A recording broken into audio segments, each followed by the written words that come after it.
नमस्कार बच्चों। आज हम कक्षा 7 कार्यपुस्तिका हिंदी का अध्याय नंबर 11 करेंगे। रहीम के दोहे, इसके अभ्यास के प्रश्न करेंगे हम। इसका पहला प्रश्न है, नीचे दिए गए चित्र के आधार पर एक कहानी लिखो। कहानी के मुख्य पात्र होंगे। इसमें 4 पात्र दिए गए हैं, बंदर, मुर्गा, पेड़ व लालची आदमी। इसके ऊपर हमने एक कहानी बनानी है। आइए पढ़ते हैं। एक बार एक आदमी था, वह बड़ा लालची था। लोग उसे लालची आदमी के नाम से पुकारते थे। एक बार उसने एक मुर्गे को पकड़ लिया और उसे खाने के लिए घर ले जाने लगा। उस मुर्गे का मित्र बंदर था। बंदर ने लालची आदमी से कहा कि तुम मेरे मित्र को इस प्रकार खाने के लिए घर न ले जाएं। मैं आपको इसके बदले 5 किलो फल तोड़कर दे दूंगा। जब बंदर ने 5 किलो फल तोड़कर उस आदमी को दे दिए तो उस आदमी को और लालच आ गया। तब बंदर को गुस्सा आ गया और पेड़ पर चढ़कर उस आदमी की फलों से पिटाई कर दी और अपने मित्र मुर्गे को छुड़वा लिया।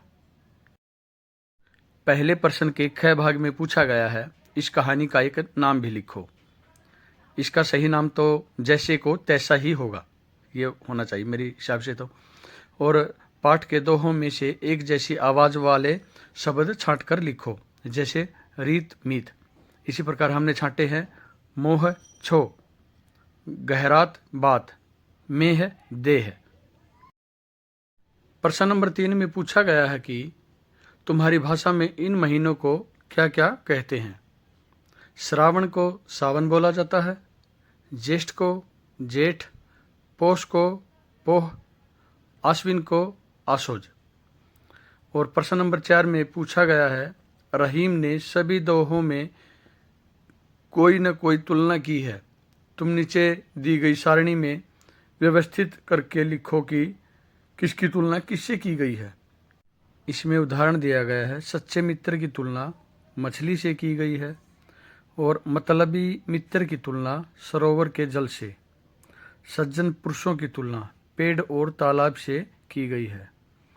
खाली डींगे हाँकने वाले लोगों की तुलना कवास मास के बादलों से की गई है। मनुष्य के शरीर की तुलना धरती के गर्मी सर्दी और बारिश सहन करने से की गई है। आगे प्रश्न नंबर 5 में पूछा गया है, तुम अपने सबसे अच्छे दोस्तों के नाम लिखो। साथ ही यह भी बताओ कि वे ही तुम्हारे अच्छे दोस्त क्यों हैं। इसमें आपने अपने अपने दोस्तों के नाम लिखने हैं और वो क्यों अच्छे हैं इसके बारे में, उनके बारे में आपको बताना है। प्रश्न नंबर 6 में पूछा गया है, रहीम जी ने सभी दोहों में कहीं न कहीं अपना नाम लिखा है। इसी प्रकार 2 ऐसे दोहे या रचना ढूंढ कर लिखो जिसमें लेखक का नाम लिखा हो।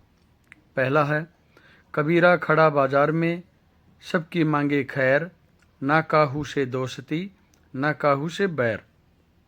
और दूसरे पहरे में है, रहीमन पानी राखिए बिन पानी सब सून, पानी गए न उबरै मोती मानस चून। दोनों में कवि का नाम आया है, ऊपर कबीरा और नीचे रहीमन।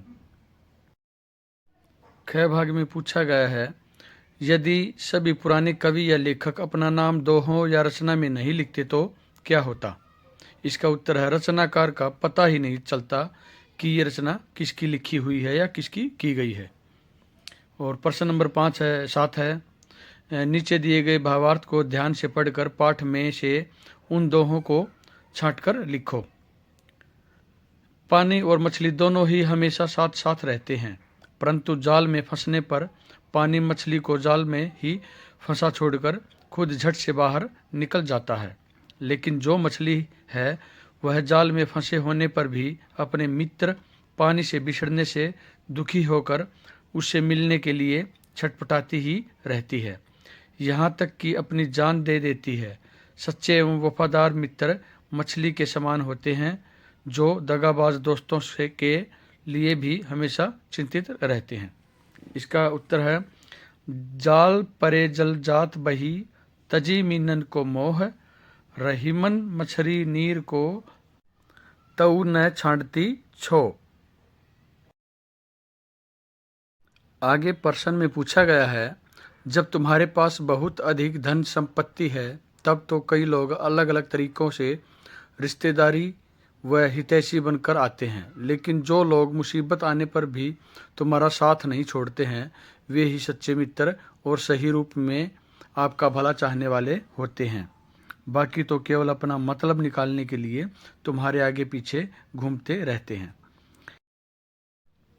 इसका उत्तर है, कही रहीम संपत्ति सगै, बनत बहुत बहु रीत, विपत्ति कछोटी जय कसै, तेई साँचे मीत। बच्चों, इस वीडियो को अपने दोस्तों में भी शेयर करें।